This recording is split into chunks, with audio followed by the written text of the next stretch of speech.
Para po sa devotion natin patungkol kay Jesus bilang the mighty God. Marami pong mga tao hindi po naniniwala na si Jesus ay Diyos, no? Para sa akin, okay lang 'yon kung 'yun ang paniniwala ng iba. Pero ako, pinaniniwalaan ko yung sinasabi ng banal na kasulatan na si Jesus ay Diyos. He is the mighty God. Kaya po sinasabi sa Isaiah chapter 9 verse 6 and 7, ito po yung series po natin, no? Mini-series. Sabi po rito, for to us a child is born, to us a son is given. Dito po, alam naman natin na si Jesus yung ipinanganak na tinutukoy po rito. And the government will be on his shoulders and he will be called Wonderful Counselor, Mighty God. Sabi dito, Mighty God.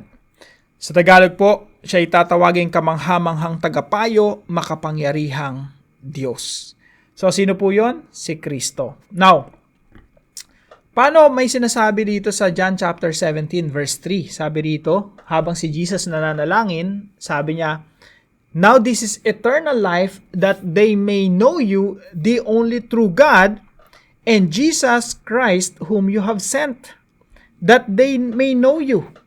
Para makilala ka nila na nag-iisa at tunay na Diyos, the only true God.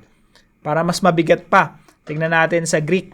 Sabi rito, hina ginoskosin se, ton monon aleithenon theon, kai ohon apestelas, Yesun Kriston. So sabi dito, ton monon, only, true, aleithenon, theon. So, the only true God. So, kung isipin mo mabuti, si Jesus nagpe-pray, sinasabi niya na, Father, you're the only true God. So, sabi ng iba, conclusion ng iba, si Jesus hindi Diyos. So,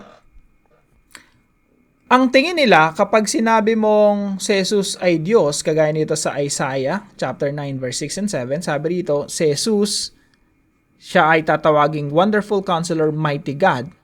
Hindi mo dapat interpret yan na si Jesus ay Diyos. Kasi sabi ni Jesus Christ sa kanyang prayer, you are the ton monon aleithenon theon. You are the only true God. Now, hindi po ganun mag-interpret ng Bible. Pag nag-i-interpret po tayo ng Bible, pag sinabi ni Jesus Christ na God the Father is God, at sinabi rito sa Isaiah chapter 9 verse 6 na Jesus is God, you have to believe in both. Kailangan mo siyang paniwalaan pareho. Pag sinabi ng Biblia na yung banal na Espiritu ay Diyos, paniwalaan mo rin na banal na Espiritu ay Diyos. Sasabihin ng iba, edi tatlo na yung Diyos. Kaso ang sinasabi sa Deuteronomy chapter 6 verse 4, Shema Yisrael Adonai Eloheinu Adonai Echad. Ang Diyos, iisa lang. Edi paniwalaan mo na iisa lang yung Diyos. Ganun lang kasimple, no? So, in conclusion, we have one God, no? Isa lang yung Diyos na merong tatlong persona. Merong isang Yahweh at yung Yahweh na yon merong tatlong persona. So, Jesus is Yahweh, the Father is Yahweh, the Holy Spirit is Yahweh, but there's only one Yahweh. There are three persons in one being. Paano tayo nagkaroon ng ganong paniniwala at pananampalataya? Simple lang. Nagpakumbaba lang tayo sa harapan ng salita ng Diyos. Na Lord, yan ang nakasulat sa banal na kasulatan eh. So, dito po sa devotion natin na ito, Jesus the Mighty God, nagbigay po ako ng teachings. Jesus is Mighty God. Kitang-kita naman dito sa verse natin, Mighty God. The Mighty God is Yahweh. Sabi po rito sa Isaiah chapter 10, yung kasunod na chapter, no? Makikita nyo doon na si Yahweh tinatawag na Mighty God.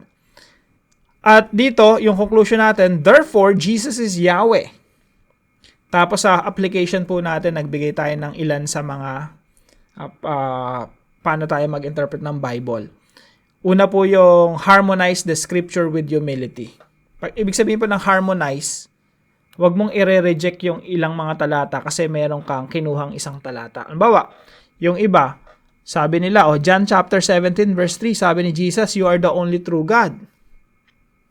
Kaya dapat i-reject natin yung sinasabi ng Isaiah na Jesus is also the mighty God. Ako, wala akong i-reject. ako, nananampalataya ako 100% sa sinabi ni Jesus na, you're the only true God. I don't deny that. I accept that 100%. No doubt, no? Sabi ni Jesus Christ yan, prayer ni Jesus Christ yan. Tsaka isa lang naman talaga yung Diyos. Hindi naman ako naniniwala na maraming Diyos. So, tama naman talaga yung sinabi ni Jesus, and I believe what Jesus said. I also believe what Isaiah said, that Jesus is the mighty God. At yung principle na harmonize, paniniwalaan mo pareho. Again, meron po akong shinare sa inyo na isang principle ng pag-interpret ng batas, pareho lang po sa Bible. Yung tinatawag nating fienda est utres majes valiat quam periat. Ibig sabihin doon, i-validate mo lahat, no? Wag mong i-reject yung isa because of you're accepting one verse, tapos feeling mo mag-contradictory, i-reject mo yung isa. Wag mong isiping magkakontra sila. Pareho silang tama. Jesus is God. The Father is God. The Holy Spirit is God. There's only one God. Kaya mananiniwala tayo na mayroong isang Yahweh na may tatlong persona. Isang Diyos na may tatlong persona. So, harmonize the scripture with humility. Kailangan lang nating magpakumbaba. Pangatlo po, interpret scripture with scripture. So, paano natin ginagawa yon? Ini-interpret natin yung Bible verse sa pamamagitan ng Bible verse. Mga talata, tsaka iba pang talata. So, paano natin ginawa yon? Tinignan natin yung Isaiah. Paano siya ini-interpret ng New Testament? Halimbawa po, Isaiah chapter 6, verse 1 to 3, nakita ni Isaiah si Yahweh. Pagdating sa New Testament, in-interpret yon na si Isaiah ang nakita niya kaluwalhatian ni Jesus. Sa mga tuwid, si Jesus ay si Yahweh. Another verse po, Isaiah 45:23, ang sabi rito, before me every knee will bow, before me every tongue will confess, will swear. Pagdating sa Philippians chapter 2, verse 6 to 11, sinasabi ron na si Jesus ay Diyos, and every tongue will confess, and every knee will bow before Jesus Christ, and every tongue will confess that He is Lord.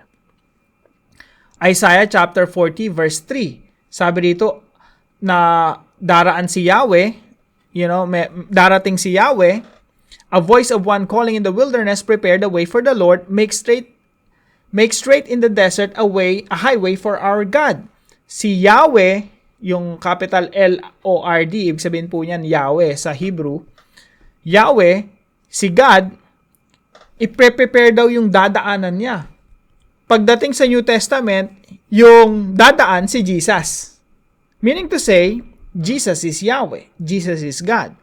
Tingnan niyo po paano siya in-interpret sa New Testament. Sa Mark chapter 1, sabi dito, in the beginning of the good news about Jesus the Messiah, the Son of God. As it is written in Isaiah the prophet, tapos kinote na yung Isaiah. Yung Lord doon, tsaka yung God, si Yahweh, pagdating sa New Testament, si Jesus. So, ginamitan po natin ang Scripture, interpret Scripture. We interpret Scripture with Scripture.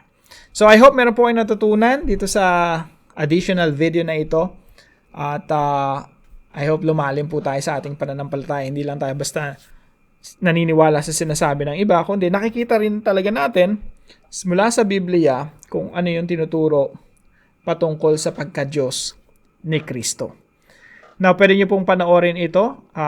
Si Jesus ba ay Diyos? Ang isang talata na dapat mong malaman. Magandang talakayan po yan kung gusto niyo pong lumalim sa topic na ito.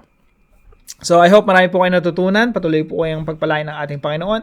At lagi po nating tandaan, sa pag-aaral ng Biblia, kailangan nating magpakumbaba. No? Kung ano sinabi ni Jesus dyan, kung ano sinabi ng Biblia, tanggapin natin. No? Panampalatayahan natin. Hindi nagkokontra yung mga talata sa Bible. Kaya ang interpretation natin, harmonize. We harmonize. Hindi natin nire-reject yung isa kasi may tinanggap tayong isa. Lahat tinatanggap natin. Kaya po, kung gusto mong maging tama ang iyong doktrina, tanggapin mo lahat ng sinasabi ng Biblia without rejecting or treating the verses of the Bible as, contradictory. So, yun lamang po. Pagpalain kayo ng ating Panginoon. See you po tomorrow 5 a.m. dito sa ating Daily Devotions.